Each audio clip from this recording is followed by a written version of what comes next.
ఔరంగజేబ్ ఎదురుగా ఏం చెయ్యలేక అడ్డదారిలో సంభాజీ మహారాజ్ దగ్గర పనిచేస్తున్న గుంజార్ అనే ద్రోహిని డబ్బు ఆశ చూపించి అతని ద్వారా ఛత్రపతి సంభాజీ మహారాజ్ ఒంటరిగా ఉన్న సమయంలో కుట్ర చేసి పట్టుకున్నాడు.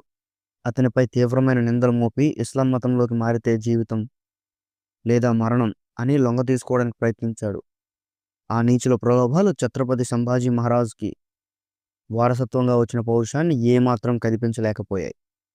సంభాజీ మహారాజ్ ఒక్కసారి నిప్పు కణికల్లాంటి కళ్ళతో చూసి, నా గొంతు కోసినా నా గుండె చీల్చినా నేను నమ్మిన ధర్మాన్ని వీడను. 40 రోజులు అతి భయంకరంగా హింసించారు. ఒళ్ళంతా ఘాట్లు చేసి ఉబ్బు పెట్టించారు. చివరికి నాలుక కోయించారు. నాలుక తెగే చివరి వరకు హర హర మహాదేవ్ అనే నినాదం వదలలేదు. చేతులు నరికారు, కళ్ళను పొడిచారు. శరీరంపై అమానుష హింసలు. చివరికి ముక్కలు ముక్కలుగా నరికి కుక్కలకు ఆహారంగా వేశారు.